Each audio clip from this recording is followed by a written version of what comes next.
Hello, YouTubers, friends, compatriots, boomers, shows, dead life, peasants, vassals, camels, Shiites, Sunnis.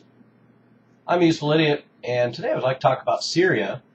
I did one video before called Syria is Not Our Enemy, and that gives us some background on where Syria has gotten to where it is now, what kind of country it is. But today I want to talk about the fact that the events that are occurring in Syria right now have been planned for at least 7 years, so 2005, and the seeds of the ideas that are bearing fruition in the Syria today have been mapped out further back than that in the Project for a New American Century, and of course they're also on the infamous Wesley Clark regime change list that dates back to the 90s as well. So now we see the events unfolding in Syria just as mapped out. And now we have further confirmation of that because someone's pointed out an article that Seymour Hersh wrote in 2007 for the New Yorker called, quote, "The Redirection is the administration's new policy benefiting our enemies in the war on terrorism."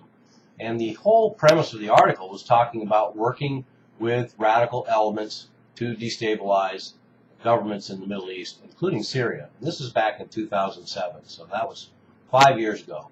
And the highlights of this article are the following. 1. The Muslim Brotherhood is funded by and serves as the primary instrument of the United States.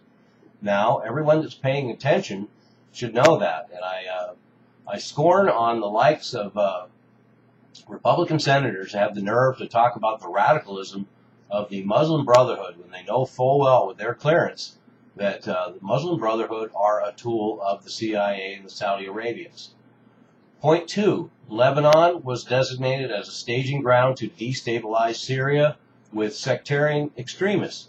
So, this has also come about. We now have Lebanon being used as a staging ground, as well as Turkey, for jihadists coming from all over the Middle East to go in and destabilize the Syrian civil war. And point 3, Saudis and Muslim Brotherhood's anti-Israeli and anti-American sentiments are feigned. And of course, just using the concept of realpolitik, it's not hard to figure out that you can gather a rabid body of jihadists as useful idiots for a much broader geopolitical goal. I mean, what really makes people think that their leaders and their demagogues and their megalomaniacs are any different than the ones in the West? They have an agenda, and they're willing to work with many sides. We've seen this time and time again. Saudi Arabia is being a good example. So, point 4, U.S. intelligence knew in advance unleashing sectarian extremists would result in horrific violence in Syria. And of course, we're also seeing that. There's quite a brew of civil war and religious extremism going on in Syria. It's a heady brew. Point 5, the Saudis and the Americans admit sectarian extremists, the foundation of Al-Qaeda, are under their control. So this is another theme that I brought up before, that we have layers of useful idiots, and Al-Qaeda is one of them. They are being used by the CIA. And after reading this article, the entire picture has become a lot more clear. In this article, I quote, "There is evidence that the administration redirection strategy has already benefited the Muslim Brotherhood, a coalition of opposition groups led by former Syrian vice president who defected in 2005, and the Muslim Brotherhood. The CIA and the U.S., along with the Saudis, provide financial and political support for these groups." Quote, unquote. So, what we have, once again, is an internal opposition group that is funded by the Saudi Arabians, Israel, and the United States, and featuring a former leader from that country, generally disgruntled. And we have examples of that before. Who could forget Chalabi, that exiled businessman that was the original choice to perhaps be the leader of Iraq after the opposition. Or then we had Hamid Karzai, who had a long history of his family being persecuted in Afghanistan. And, of course, he turned on the Taliban, who he once embraced, and became the opposition, the Northern Alliance in Afghanistan. And, of course, the Mujahideen in Afghanistan, who became Al-Qaeda. And now we have the Muslim Brotherhood. So they're all layers of useful idiots creating these opposition groups. And the United States and Israel and Saudi Arabia, you just manipulate these groups and pit them one against the other. The same old classic divide and conquer tactic that's been used for thousands of years, pitting one group of useful idiots against another. And so what we see now is a huge effort to pit one side of Islam against the other. And what makes the Syrian situation so complicated is we have a civil war between actual possible freedom fighters and then disgruntled ex-employees of the regime and families of people who have been tortured, I suppose. And then you bring in, and then you have opposition groups created by, in this case, a former vice president.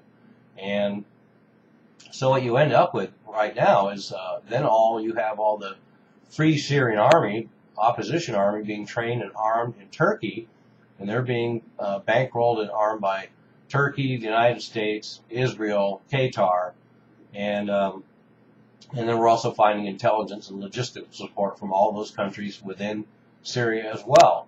And then you throw in all the religious extremists that are coming in from all over the Middle East, including Libya.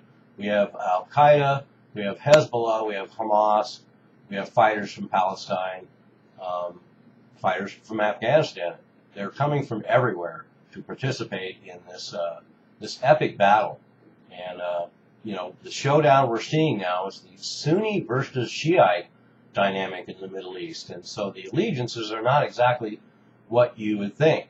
In fact, what is so surprising to some is that the demagogues there are exactly the same as here. And members of all these extremist groups even met with Cheney and Rumsfeld. So let's remember that, too. This is 2007, and this is during the Bush administration.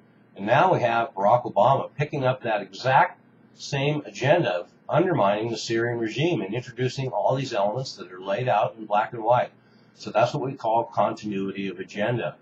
And it shows you that there's no difference between these administrations. If Mitt Romney got elected, we would see this exact same game plan played out, because that is the game plan. And to put another quote from the article, it says the Saudis have assured the White House that they will keep a close eye on the religious fundamentalists. We created this movement. We can control it. So there's further evidence that we have a very complex web operating in the Middle East. The Arab Spring was all set up ahead of time.